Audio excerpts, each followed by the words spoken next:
Good morning dear student. आज की class में मैं आपको बताने वाला हूं आईयूपीएसी नेम के बारे में।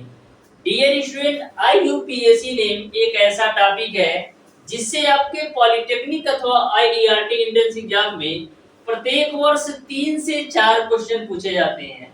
2 क्वेश्चन डियर स्टूडेंट ऐसे पूछे जाते हैं जो कि आपका डायरेक्ट आईयूपीएसी नेम से होता है और 2 क्वेश्चन ऐसे पूछे जाते हैं डियर स्टूडेंट, यदि आपको आईयूपीएसी नाम के बारे में अच्छी तरीके से पता होगा तो ही आप उन क्वेश्चंस का आंसर दे सकते हैं। तो डियर स्टूडेंट, आईयूपीएसी नेम से आपके पॉलिटेक्निक अथवा आईईआरटी एंट्रेंस एग्जाम में 3 से 4 क्वेश्चन प्रत्येक वर्ष पूछे जाते हैं, जिसमें 2 क्वेश्चन डायरेक्ट आईयूपीएसी नेम से होता है और 2 क्वेश्चन ऐसे होते हैं यदि आपको आईयूपीएसी नेम के बारे में पता होगा तभी आप उन क्वेश्चंस का आंसर दे सकते हैं।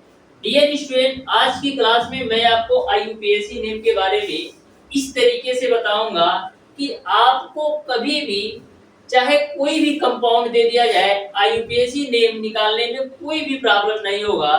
डियर स्टूडेंट, आईयूपीएसी नेम एक ऐसा टॉपिक है जिसका यूज आपका पॉलिटेक्निक एंट्रेंस एग्जाम के साथ साथ जब आप पॉलिटेक्निक करने जाएंगे वहां पर भी इसका यूज है। इसके अलावा डियर स्टूडेंट, आप एई जेई या गवर्नमेंट इंजीनियर या एसएससी जेई का एग्जाम देंगे वहां पर भी आपका आईयूपीएसी नेम से 2 से 3 क्वेश्चन पूछा जाता है। यानी कि आईयूपीएसी नेम आपका लंबे समय तक साथ रहने वाला है। तो आज की क्लास में मैं आपको आईयूपीएसी नेम इस तरीके से पढ़ाऊंगा डियर स्टूडेंट कि आपको कभी भी आईयूपीएसी नेम से कोई सा भी क्वेश्चन पूछ लिया जाए आपसे छूटेगा नहीं और आप 100% एक्यूरेसी के साथ उस क्वेश्चन को सॉल्व करके आएंगे। तो डियर स्टूडेंट, आज की क्लास आपका मैक्सिमम 15 से 20 मिनट का रहने वाला है।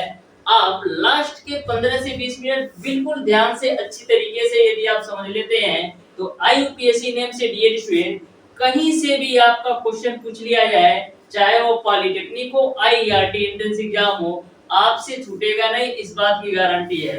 बस आपको क्लास को अच्छी तरीके से शुरू से अंत तक देखना है जिससे आपको सारे कॉन्सेप्ट बिल्कुल शानदार तरीके से समझ में आ सके। डियर स्टूडेंट, मैं बिल्कुल सिंपल और आसान भाषा में आपको समझाऊंगा। कमजोर से कमजोर बच्चा भी डियर स्टूडेंट यदि पूरी क्लास ले लेता है तो आईयूपीएसी नेम से कहीं से भी क्वेश्चन पूछ लिया जाए उससे छूटेगा नहीं। तो डियर स्टूडेंट, हमारी आपसे रिक्वेस्ट है कि क्लास को शुरू से अंत तक जरूर देखिएगा जिससे आज की क्लास में आपका आईयूपीएसी नेम पूरी तरह से क्लियर हो जाए, कहीं से भी आपका कोई भी कंफ्यूजन नहीं रहने वाला है। तो स्टार्ट करते हैं डियर स्टूडेंट आज की क्लास। प्रत्येक कॉन्सेप्ट को आप ध्यान से अच्छी तरीके से समझते हुए चलिएगा। डियर स्टूडेंट, यदि आपके कार्बन की मात्रा 1 हो तो उसको हम बोलते हैं मिथ। यदि आपके कार्बन की मात्रा 1 हो तो उसको हम बोलते हैं मिथ। यदि आपके कार्बन की मात्रा 2 हो तो उसको हम बोलते हैं एथ। उसको हम क्या बोलते हैं? एथ। यदि आपके कार्बन की मात्रा 3 हो तो उसको हम क्या बोलते हैं? प्रोप बोलते हैं, प्रोप। अभी आप ध्यान से जितनी सारी चीजें मैं बता रहा हूँ अच्छी तरीके से आप अपने नोटबुक में नोट करते जाइएगा।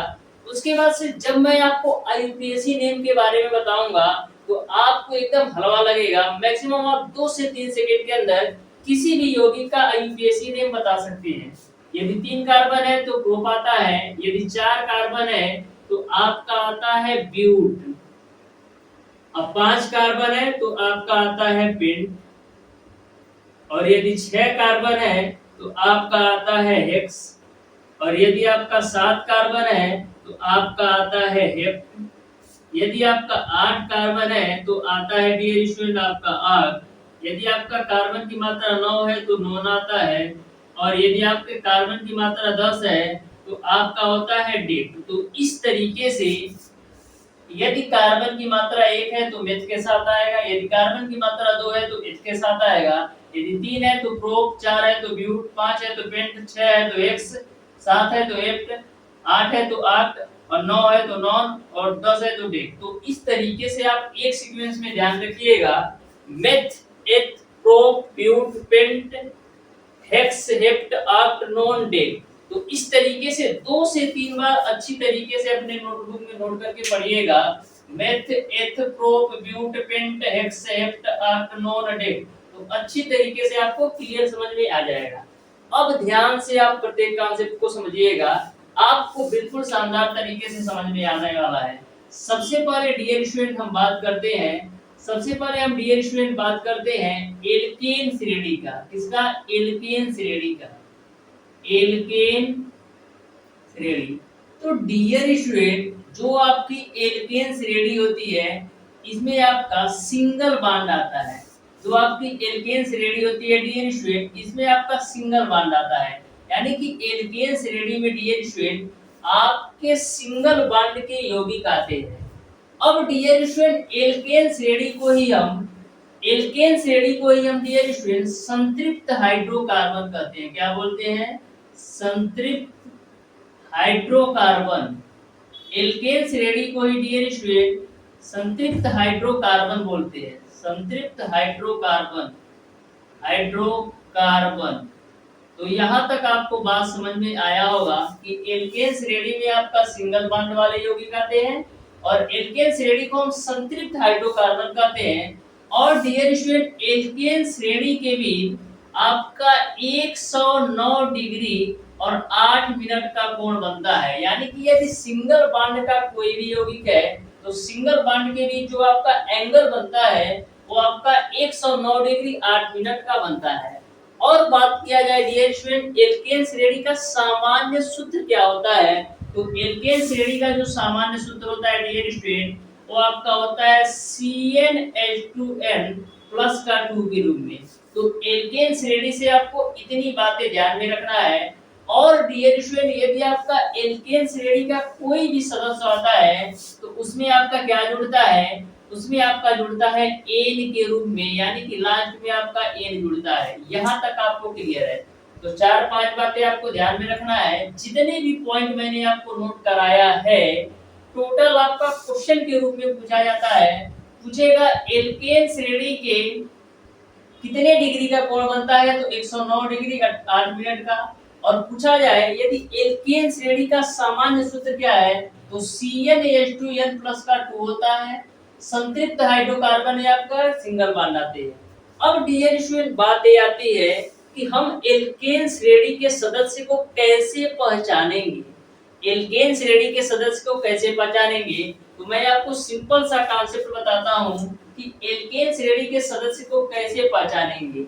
यदि डियर स्टूडेंट किसी भी यौगिक में हाइड्रोजन की मात्रा कार्बन की मात्रा से डायरेक्ट डबल का +2 हो तो वह आपका एल्केन श्रेणी में आता है। यानी कि एल्केन श्रेणी में वही सदस्य आते हैं जिसमें आपका हाइड्रोजन की जो संख्या होती है वह कार्बन की संख्या के डायरेक्ट दोगुने से 2 अधिक होती है। जैसे बात किया जाए एग्जांपल के रूप में, तो एग्जांपल के रूप में डियर स्टूडेंट जैसे हम बात करें, जैसे आपका है CH4, तो CH4 जो है आपका एल्केन श्रेणी का सदस्य है। इसको आप बिना फार्मूला बिना स्ट्रक्चर बनाए आप इसको कह सकते हैं एल्केन श्रेणी का सदस्य है। मैंने क्या बोला, एल्केन श्रेणी में वही यौगिक आते हैं जिसमें जो आपके हाइड्रोजन की मात्रा होती है वो कार्बन की संख्या के दोगुने से 2 अधिक होती है। कार्बन की संख्या के दोगुने से 2 अधिक होती है। तो देखो कार्बन आपका 1 है, कार्बन की संख्या के दोगुने से 2 अधिक, तो यहाँ पर कितना हो जाएगा 4। यानी कि जो हाइड्रोजन की मात्रा आपकी आएगी डियर स्टूडेंट, वो आपका जो आपकी हाइड्रोजन की संख्या आएगी वो कार्बन की संख्या के दोगुने से यदि 2 अधिक है तो आपका एल्केन श्रेणी का सदस्य है। उसी प्रकार से एक एग्जांपल और देख लेते हैं, जैसे आपका C2H6 है, तो यहाँ पर जो हाइड्रोजन की मात्रा होगी वो कितनी होगी, कार्बन की संख्या के दोगुने से 2 अधिक। तो यहाँ पर देखो कार्बन की संख्या 2 है, तो कार्बन की संख्या के दोगुने से 2 अधिक कर लो, तो 2 दूना 4 और 2 6, यानी कि कार्बन की संख्या के दोगुने से 2 अधिक यदि हाइड्रोजन की मात्रा है तो आपका एल्केन श्रेणी का सदस्य है। ये तो मैंने आपको ट्रिक बताया, इसको आप फार्मूले से भी चेक कर सकते हैं CnH2n प्लस का 2 से। तो यहाँ तक आपको समझ में आया होगा। अब बात करते हैं डियर स्टूडेंट नामकरण कैसे करते हैं। जैसे आपसे पूछा जाए डियर स्टूडेंट कि CH4 का IUPAC नेम बताओ, तो कार्बन 1 है, तो एक कार्बन के लिए क्या आता है, एक कार्बन के लिए डियर स्टूडेंट आपका आता है मेथ, एक कार्बन के लिए आपका आता है विथ प्लस का। यहाँ पर कौन से बॉन्ड है, यहाँ पर सिंगल बॉन्ड है, जैसा कि मैंने आपको बताया सिंगल बॉन्ड है। आप स्ट्रक्चर भी बना सकते हैं। देखिए कार्बन की संयोजकता कितनी होती है, 4, तो 1 2 3 4, तो चारों तरफ आप एक एक हाइड्रोजन लगा लो, तो सिंगल सिंगल बॉन्ड आपको मिल रहा है, यानी कि CH4 में जितने भी आपके बॉन्ड हैं सारे सिंगल बॉन्ड हैं। तो सिंगल बॉन्ड में कौन आता है, एल्केन श्रेणी के सदस्य के लिए, और एल्केन श्रेणी के सदस्य के साथ क्या जोड़ते हैं, एन जोड़ते हैं, प्लस का आप जोड़ दो एन, तो मेथ प्लस एन क्या हो जाएगा, मेथ प्लस एन आपका हो जाएगा मेथेन। इस तरीके से CH4 का जो रासायनिक नाम होगा, CH4 का जो IUPAC नेम होगा वो आपका मेथेन हो जाएगा। यहाँ तक आपको बिल्कुल क्लियर समझ में आ गया होगा कि मेथेन कैसे होगा। एक एग्जांपल मैं और आपको बताता हूँ, आप ध्यान से समझिएगा। जैसे बोला जाए डियर स्टूडेंट कि C2H6 का IUPAC नेम बताओ, तो सबसे पहले आप ये चेक करिए कि जो आपका C2H6 है वो आपका एल्केन श्रेणी का सदस्य है या एल्केन श्रेणी का या एल्काइन का। तो जो आपके हाइड्रोजन की मात्रा होगी वो कितनी होगी, जो आपके हाइड्रोजन की मात्रा होगी कार्बन की संख्या के दोगुने से 2 अधिक। तो यहाँ पर कार्बन की संख्या आपका 2 है, कार्बन की संख्या के दोगुने से 2 अधिक, तो 2 2 4 2 6, यानी कि हम कह सकते हैं कि जो आपका C2H6 है ये आपका एल्केन श्रेणी का सदस्य है। आप स्ट्रक्चर भी बना सकते हैं। देखो मैंने 2 कार्बन जमाया, इसके 4 है, तो 1 2 3 4, 1 2 3 4। अब 6 हाइड्रोजन है ना, तो एक हाइड्रोजन यहाँ लगा दिया, एक हाइड्रोजन यहाँ लगा दिया, एक हाइड्रोजन यहाँ लगा दिया, एक हाइड्रोजन यहाँ लगा दिया, और एक हाइड्रोजन यहाँ लगा दिया, और एक हाइड्रोजन यहाँ लगा दिया, और इनका कनेक्शन इससे कर दिया।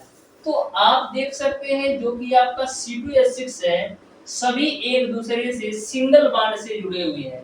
तो सिंगल बॉन्ड से जुड़े हुए हैं यानी कि एल्केन श्रेणी का सदस्य है। अब देखिए कार्बन की मात्रा आपका 2 है, तो कार्बन की मात्रा 2 किसके साथ आएगा, कार्बन की मात्रा आपका 2 है तो एथ के साथ आएगा, प्लस का सारे सिंगल बॉन्ड से जुड़े हैं यानी कि एल्केन श्रेणी का सदस्य है, प्लस का आपका हो जाएगा एन, तो एथ प्लस एन क्या हो जाएगा, एथेन के रूप में।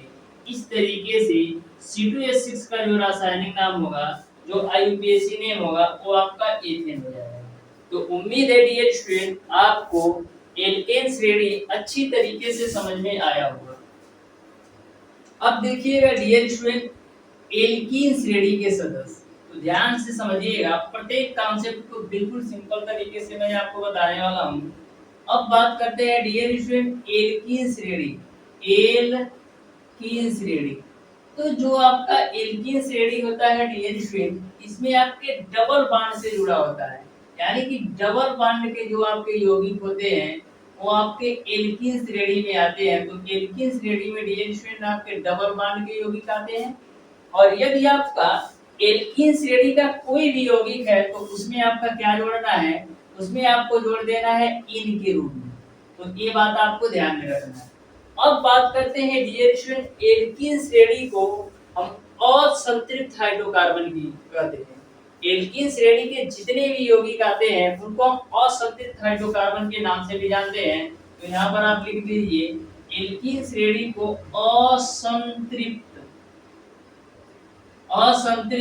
हाइड्रोकार्बन के रूप में भी जाना जाता है। एल्कीन श्रेणी को असंतृप्त हाइड्रोकार्बन के रूप में जाना जाता है। और एल्कीन श्रेणी के बीच यानी कि डबल बॉन्ड के बीच जो एंगल बनता है वो आपका बनता है 120 डिग्री। इसको भी आप ध्यान में रखिएगा। बात करते हैं डियर स्टूडेंट एल्कीन श्रेणी या असंतृप्त हाइड्रोकार्बन का सामान्य सूत्र क्या होता है। एल्कीन श्रेणी या असंतृप्त हाइड्रोकार्बन का सामान्य सूत्र क्या होता है, तो एल्कीन श्रेणी या असंतृप्त हाइड्रोकार्बन का जो सामान्य सूत्र होता है वो आपका होता है CnH2n। तो यहाँ तक आपको पूरी बात क्लियर समझ में आई होगी। अब बात आती है डियर स्टूडेंट कि कैसे पहचानेंगे कि एल्कीन श्रेणी का ही सदस्य है। कैसे पहचानेंगे कि एल्कीन श्रेणी का ही सदस्य है, तो ध्यान में रखिएगा यदि आपके हाइड्रोजन की मात्रा कार्बन की मात्रा का डायरेक्ट डबल हो तो वह आपका एल्केन श्रेणी का सदस्य होता है। यानी कि जो आपके हाइड्रोजन की संख्या होगी वह कार्बन की संख्या का डायरेक्ट डबल हो तो वो आपका एल्कीन श्रेणी का सदस्य में आता है। तो सिंपल सा कॉन्सेप्ट है, जो आपके हाइड्रोजन की संख्या होगी वो कार्बन की संख्या का डायरेक्ट दोगुना होगा तो वो आपका एल्कीन श्रेणी के सदस्य में आएगा। जैसे एक एग्जांपल लेते हैं, जैसे मैंने एग्जांपल ले लिया डियर स्टूडेंट C2H4 के रूप में, एक मैंने एग्जांपल लिया C2H4 के रूप में। तो आपको पहचानना है कि यह एल्कीन है कि एल्केन है। तो मैंने क्या बताया, यदि आपके हाइड्रोजन की संख्या कार्बन की संख्या का डायरेक्ट दोगुना है तो एल्कीन श्रेणी में आता है। तो यहाँ पर आप देख सकते हैं कार्बन की संख्या 2 है और हाइड्रोजन की संख्या 4 है, यानी कि कार्बन की संख्या का दोगुना आपका हाइड्रोजन की संख्या है, तो किस श्रेणी में आएगा, तो आपका एल्कीन श्रेणी में आएगा। आप इस सामान्य सूत्र से भी निकाल सकते हैं। अब बात करते हैं इसका IUPAC नेम क्या होगा। तो 2 कार्बन है, तो 2 कार्बन के लिए क्या आता है, 2 कार्बन के लिए डियर स्टूडेंट आपका आता है एथ प्लस का एक किस बांड से जुड़ा हुआ है, एक डबल बांड से जुड़ा हुआ है। तो डबल बांड के लिए क्या आता है इन, तो H प्लस इन क्या हो जाएगा, एथीन हो जाएगा। तो इस तरीके से C2H6 का जो IUPAC नेम होगा वो आपका एथीन हो जाएगा। अब मैं डियर स्टूडेंट इसको मैं स्ट्रक्चर बना करके भी समझा देता हूँ। देखना 2 कार्बन है तो इस तरीके से मैंने 2 कार्बन लगा दिया। अब देखिएगा इसकी भी संयोजकता 4 है, तो 1 2 3 4, इसका भी 4 कर लो तो 1 2 1 2। देखो इस कार्बन का भी 4 संयोजकता हो गई, 1 2 3 4, इसका भी 4 1 2 3 4। अब देखना इन दोनों को मैं डबल बॉन्ड के साथ जोड़ देता हूँ। अब बचे आपके 4 हाइड्रोजन, तो एक हाइड्रोजन बाबू यहाँ लगा दो, एक हाइड्रोजन यहाँ लगा दो, और एक हाइड्रोजन आप यहाँ लगा दो, और एक हाइड्रोजन आप यहाँ लगा दो। तो इस तरीके से भी आप देख सकते हैं कि यह आपका एल्कीन श्रेणी का सदस्य है, क्योंकि डबल बॉन्ड है। ये तो आपका स्ट्रक्चर से पहचानने का तरीका है।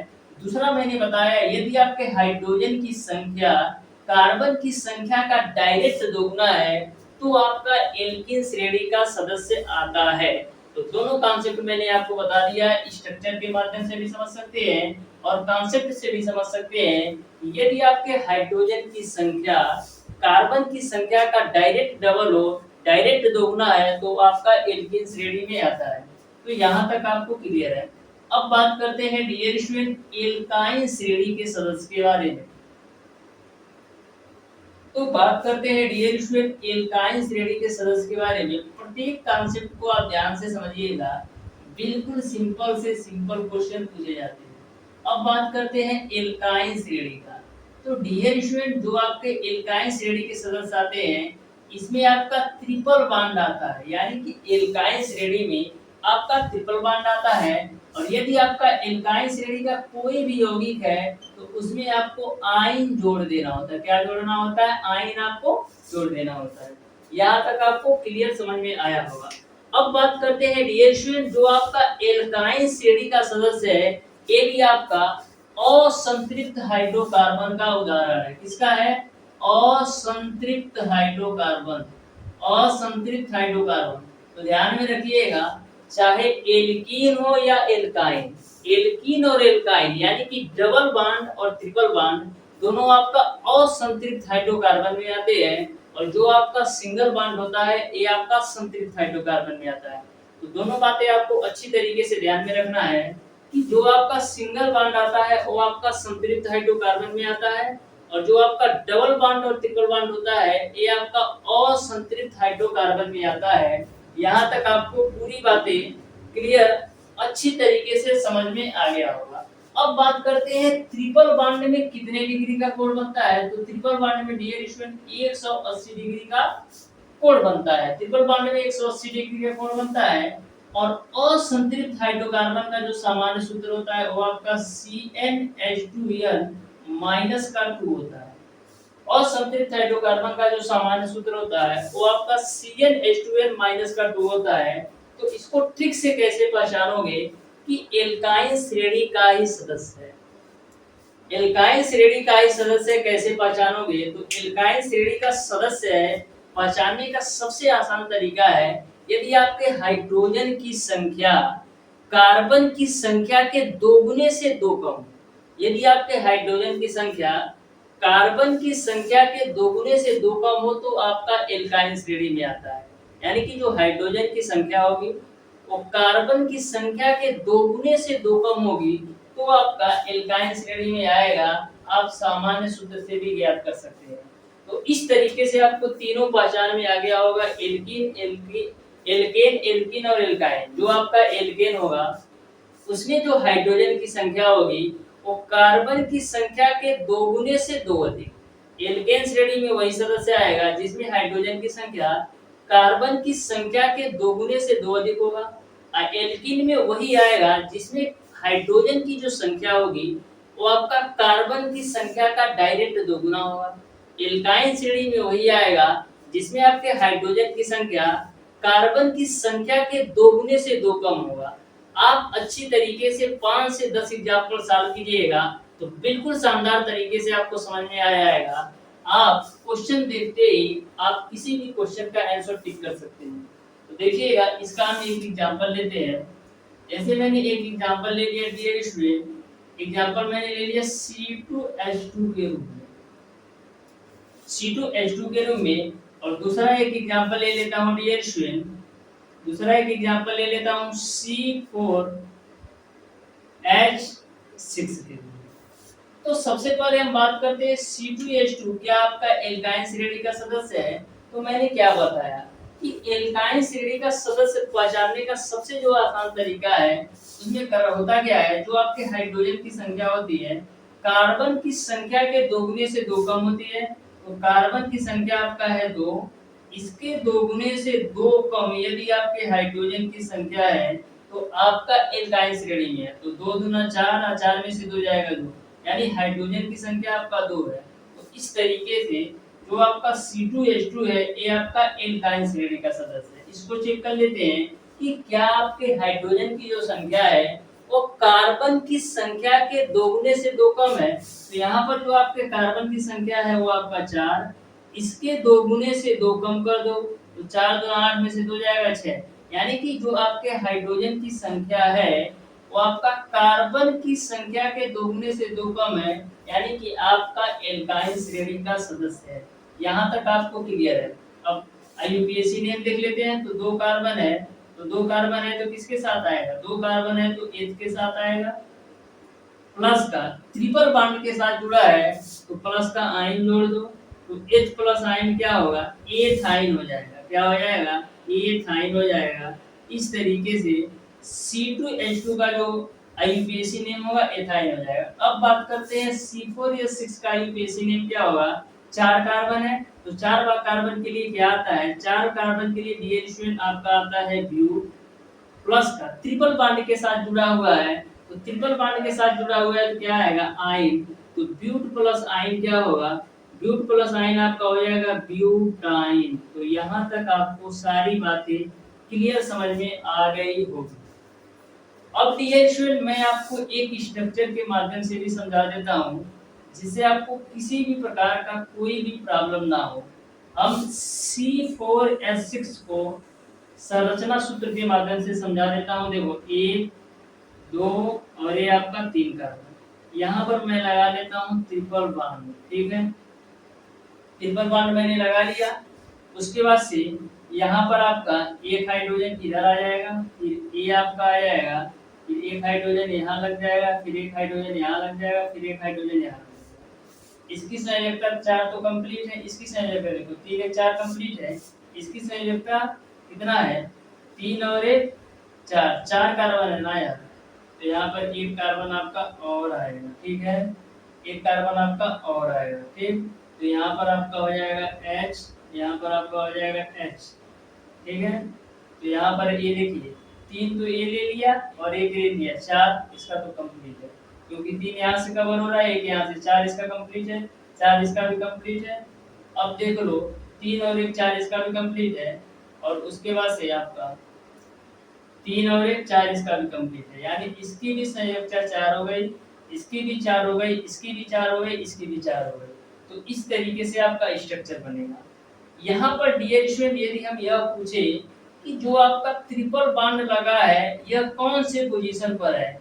तो पोजीशन का नामकरण ऐसे करते हैं, जिधर से आप इस ट्रिपल बॉन्ड को सबसे पहले पकड़े उधर से आप काउंट कर लीजिए। तो इधर से हम सबसे पहले पकड़ सकते हैं, इधर से भी हम पकड़ सकते हैं, यानी इधर से भी काउंट करोगे तो भी ट्रिपल बॉन्ड आपको दूसरे स्थान पर मिलेगा, और इधर से भी आप काउंट करोगे तो भी आपका दूसरे स्थान पर मिलेगा। तो हम क्या कर सकते हैं, 2 4 कार्बन है तो प्रो, और ट्रिपल बॉन्ड है तो आइन हो जाएगा, तो प्रोपाइन, 2 प्रोपाइन हो जाएगा। यहीं पर डियर स्टूडेंट, यही आपका ट्रिपल बॉन्ड यहाँ पर लगा रहा था, यही ट्रिपल बॉन्ड यदि यहाँ पर लगा रहता है तो हम इधर से काउंट करते हैं, यानी कि जिधर से आप क्रियात्मक समूह सबसे पहले पकड़ ले, जिधर से आप क्रियात्मक समूह सबसे पहले पकड़ ले उधर से ही आपको काउंट करना है, चाहे लेफ्ट से हो जाए या राइट से। यानी कि जिधर से आप क्रियात्मक समूह सबसे पहले पकड़ लेते हैं उधर से आप काउंट कर सकते हैं। यदि हमारा यहाँ पर ए ट्रिपल बॉन्ड आता तो इधर से मैं काउंट करता, यहाँ पर आता तो इधर से काउंट करता है, यानी कि जिधर से आप क्रियात्मक समूह सबसे पहले पकड़ सकते हैं वहां से आप काउंट कर सकते हैं, चाहे लेफ्ट हो या राइट हो। यहाँ तक आपको पूरी बात क्लियर समझ में आ गई होगी। अब बात करते हैं डियर स्टूडेंट, एल्कोहल समूह के बारे में। तो ध्यान से समझिएगा, इसके बाद जितने भी कॉन्सेप्ट है बिल्कुल सिंपल से आपको समझ में आएंगे। एल्कोहल समूह, तो जो आपका एल्कोहल समूह आता है वो आपका OH के रूप में होता है। जो आपका एल्कोहल समूह होता है वो OH के रूप में होता है, और OH यदि आता है क्रियात्मक समूह, या इसको क्रियात्मक समूह बोलते हैं, तो यदि OH आता है तो आपको लास्ट में आल जोड़ देना है। यदि आपका क्रियात्मक समूह के रूप में OH आता है तो लास्ट में आपको आल जोड़ देना है। जैसे एक एग्जांपल ले लेते हैं डियर स्टूडेंट, जैसे बोला जाए कि C3H7 OH का IUPAC नेम बताओ। तो बिल्कुल सिंपल सा कॉन्सेप्ट है, आप ध्यान से समझिएगा। C3H7 OH, तो यहाँ पर आप देख सकते हैं सारे सिंगल बॉन्ड से जुड़े हैं। देखो 3 कार्बन है तो 1 2 और ये मैंने 3 बना दिया, और उसके बाद से इसकी 4 संयोजकता है तो 4 बना दिया, इसकी संयोजकता 4 है तो 4 बना दिया, इसकी 4 है तो मैंने 4 बना दिया।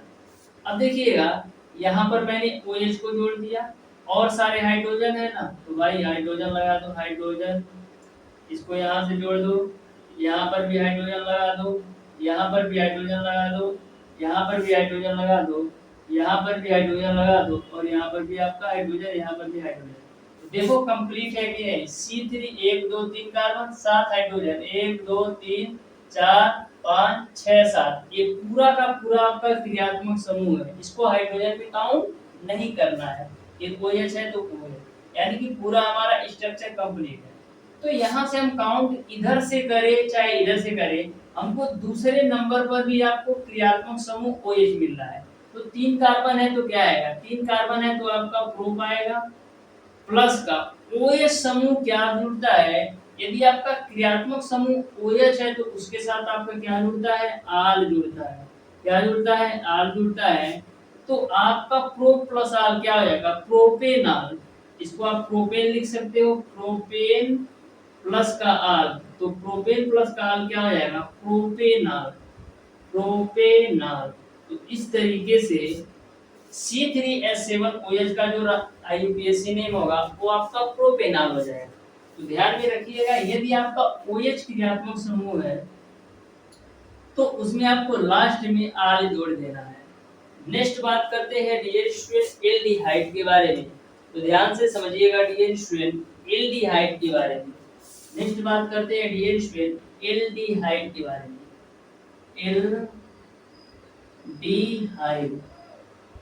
एल्डिहाइड समूह, तो जो आपका एल्डिहाइड समूह होता है डियर स्टूडेंट, ये आपका CHO करके होता है। जो एल्डिहाइड समूह होता है वो आपका CHO करके होता है। यदि आपका एल्डिहाइड समूह का आता है तो उसमें आपको अल जोड़ देना होता है। क्या जोड़ देना होता है, अल जोड़ देना होता है। जैसे आपका एक एग्जांपल मैं लेता हूँ, जैसे आपका पूछा जाए कि C5H11 CHO का IUPAC नेम बताओ। तो जो आपका CHO है वो आपका एल्डिहाइड समूह का क्रियात्मक समूह है। तो इसका आपका आईयूपीएसी नेम बताना है। तो डायरेक्ट आप बता सकते हैं 5 कार्बन है, तो 5 कार्बन के लिए क्या आता है, पेंट। तो ये आपका हो जाएगा पेंटेन प्लस का CHO किसके साथ आता है, अल।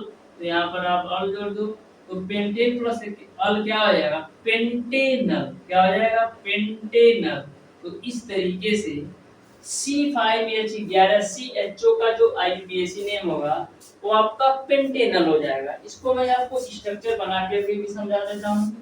देखिएगा बिल्कुल सिंपल सा ये कॉन्सेप्ट है, स्ट्रक्चर बना देता हूँ। देखो 5 कार्बन है, तो 1 2 3 4 ये 5, ठीक।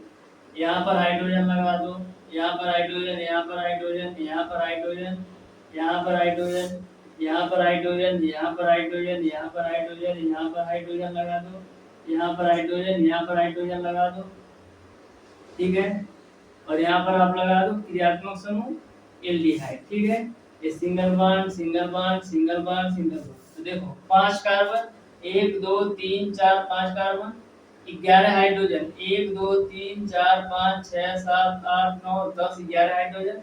उसके बाद से CH होता है, CH जोड़ दिया। अब 5 कार्बन है तो प्रोपेन हो जाएगा, प्रोपेन, क्योंकि सिंगल बॉन्ड से जुड़ा है। प्लस का CHO तो किसके साथ आता है, अल के साथ। तो प्रोपेन प्लस अल क्या हो जाएगा, प्रोपेनल हो जाएगा। तो यहाँ तक आपको सारे कॉन्सेप्ट अच्छी तरीके से क्लियर समझ में आया होगा। अब डियर स्टूडेंट, मैं आपको प्रत्येक क्रियात्मक समूह लिखवा देता हूँ और किस क्रियात्मक समूह के साथ आने पर आपका क्या जोड़ना है, ये सारी चीजें मैं आपको बता देता हूँ। उसके बाद से आप सारे क्वेश्चन को बिल्कुल आसान तरीके से सॉल्व कर सकते हैं। तो देखिएगा प्रत्येक को आप अच्छी तरीके से नोट करते जाइए। नेक्स्ट आपका है डियर स्टूडेंट कीटोन समूह। कौन सा है, कीटोन समूह। तो जो आपका कीटोन समूह के सदस्य होते हैं वो आपका डियर स्टूडेंट कार्बन के साथ डबल बॉन्ड के साथ जुड़े होते हैं। और यदि आपका कीटोन समूह का क्रियात्मक समूह आता है तो वहां पर आपको जोड़ देना है नून। क्या, नून जोड़ देना है। एक एग्जांपल बता देता हूं, जैसे आपका दे दिया radiation CH3 C double bond O, फिर आपका है CH3। तो यहाँ पर आपका कीटोन समूह जुड़ा है क्योंकि कार्बन के साथ डबल बॉन्ड के साथ ऑक्सीजन जुड़ा है। तो यहाँ पर 1 2 3, ठीक है। तो कितने, दूसरे नंबर पर कीटोन जुड़ा है तो 2 हो जाएगा। 3 कार्बन है तो प्रो प्लस का कीटोन समूह जुड़ा है तो उसके साथ क्या जोड़ेंगे, नोन। तो क्या हो जाएगा 2 प्रोपेनोन। क्या हो जाएगा 2 प्रोपेनोन। आपका इस स्ट्रक्चर का आईयूपीएसी नेम हो जाएगा। यहाँ तक आपको क्लियर समझ में आया होगा। अब देखिएगा डियर स्टूडेंट नेक्स्ट क्रियात्मक समूह के बारे में बात करते हैं। जो आपका नेक्स्ट क्रियात्मक समूह है डियर स्टूडेंट वो आपका कार्बोक्सिलिक समूह है। क्या है, कार्बोक्सिलिक समूह है। तो EF आपका हो गया जी कार्बोक्सिलिक समूह। तो जो आपका कार्बोक्सिलिक समूह होता है डियर स्टूडेंट, इसका क्रियात्मक समूह COOH के रूप में होता है। जो आपका कार्बोक्सिलिक समूह होता है इसका क्रियात्मक समूह COOH के रूप में होता है। और इसका यानी कि क्रियात्मक समूह यदि आपका COOH आता है तो उसमें हम क्या जोड़ते हैं, ओइक अम्ल जोड़ते हैं। क्या जोड़ते हैं, ओइक अम्ल आपको जोड़ देना है यदि आपका क्रियात्मक समूह COOH आता है। जैसे एक एग्जांपल मैं ले लेता हूं, जैसे पूछा है कि C2H5 COOH का आईयूपीएसी नेम बताओ। तो 2 कार्बन है तो क्या आएगा, 2 कार्बन है तो आपका आएगा एथ प्लस का यहाँ पर COOH है तो ओइक अम्ल, ओइक अम्ल। तो 2 कार्बन के लिए एथेन प्लस का ओइक अम्ल तो क्या हो जाएगा, एथेनोइक अम्ल। क्या हो जाएगा, एथेनोइक अम्ल, एथेनोइक अम्ल। तो ध्यान में रखिएगा इस तरीके से आपको आईयूपीएसी नेम निकालना है। 2 कार्बन है तो एथेन प्लस का COOH क्रियात्मक समूह है तो ओइक अम्ल जोड़ दिया तो एथेनोइक अम्ल आपका हो जाएगा। यहाँ तक आपको क्लियर है। नेक्स्ट आपको बताता हूँ डियर स्टूडेंट, लास्ट चल रहा है, बस आपको 2-3 और कॉन्सेप्ट लिख लेना है। बिल्कुल सिंपल सिंपल से ये भी कॉन्सेप्ट है। नेक्स्ट आपका H नंबर है आपका है साइनाइड समूह। क्या है? साइनाइड समूह। साइनाइड समूह। साइनाइड समूह में डियर स्टूडेंट जो आपका क्रियात्मक समूह होता है वो आपका एसएन होता है। साइनाइड समूह में जो आपका क्रियात्मक समूह होता है वो आपका एसएन होता है। और लास्ट में आपको जोड़ देना है नाइट्राइड। क्या जोड़ देना है? नाइट्राइड आपको लास्ट में जोड़ देना है। जैसे आपका CH3 होता है भाई, ये आपका साइनाइड समूह Cn होता है। तो CH3Cn का यदि आईयूपीएसी में पूछा जाए तो क्या होगा? कितना कार्बन है? 2 कार्बन है, तो एथेन हो जाएगा प्लस का नाइट्राइड हो जाएगा। नाइट्राइड तो क्या हो जाएगा? एथेन नाइट्राइड, इसका आईयूपीएसी नेम हो जाएगा। तो ध्यान में रखिएगा, यदि आपका क्रियात्मक समूह Cn के रूप में है तो वहां पर आपका नाइट्रोजन नाइट्राइड के साथ जुड़कर आता है, तो 2 कार्बन है तो एथेन प्लस का नाइट्राइड, यानी कि एथेन नाइट्राइड आपका आईयूपीएसी नेम हो जाएगा। अब बात करते हैं डियर स्टूडेंट एमीन समूह का। तो जो आपका एमीन समूह होता है डियर स्टूडेंट, एमीन समूह, तो जो आपका एमीन समूह होता है वो आपका NH3 क्रियात्मक समूह होता है। एमीन समूह का क्रियात्मक समूह NH3 होता है और इसमें आपको अमीन जोड़ देना है। क्या? अमीन जोड़ देना है। तो उस तरीके से जो यदि आपका क्रियात्मक समूह NH3 है तो वहां पर लास्ट में आपको अमीन जोड़ देना है। यहाँ तक आपको क्लियर समझ में आया होगा। एक लास्ट में बता देता हूँ J नंबर। तो देखो, यदि आपका क्रियात्मक समूह हाइड्रोजन के रूप में दिया हो, जैसे क्लोरीन, ब्रोमीन जोड़ दिया, आयोडीन जोड़ दिया, फ्लोरीन जोड़ दिया। जैसे एक एग्जांपल ले लेता हूं, जैसे पूछ लिया है कि CH3 Cl का आईयूपीएसी नेम बताओ। तो देखो, क्लोरीन जुड़ा है तो क्या करेंगे? फ्लोरो हो जाएगा प्लस का एक कार्बन है तो मेथेन हो जाएगा। तो क्या हो जाएगा? क्लोरोमेथेन। क्या हो जाएगा? क्लोरोमेथेन। तो क्लोरोमेथेन जो है वो आपका CH3Cl का आईयूपीएसी नेम हो जाएगा। तो बिल्कुल सिंपल सा कॉन्सेप्ट है। यदि आपका यहाँ पर CH3Cl ना होकर के CH3F होता तो क्या होता? तो F किसके आता है? फ्लोरो। तो यहाँ पर आपका हो जाता फ्लोरोमेथेन। यहीं पर यदि आपका F ना होकर के Br हो जाता तो क्या होता? तो आपका हो जाता है ब्रोमोमेथेन। तो इस तरीके से मैंने आईयूपीएसी नाम के जितने भी क्रियात्मक समूह थे, जैसे एल्केन हो गया, एल्कीन हो गया, एल्काइन हो गया, इसके साथ से एल्डिहाइड समूह हो गया, उसके बाद से आपका कार्बोक्सिलिक समूह हो गया, कीटोन समूह हो गया, आपका हाइड्रोजन समूह होगा। सारी चीजों के बारे में मैंने बिल्कुल डिटेल में बता दिया है। फिर भी डियर स्टूडेंट, यदि आपको ऐसा लगता है, कहीं से भी यदि आपको ऐसा लगता है कि इस पॉइंट में हमको प्रॉब्लम है, इस दिक्कत की वजह से मैं आप आईयूपीएसी ने अच्छी तरीके से हल नहीं कर पाऊंगा, तो कमेंट बॉक्स में कमेंट करके जरूर बताइएगा। उस प्रॉब्लम को मैं सॉल्व करने का प्रयास करूंगा।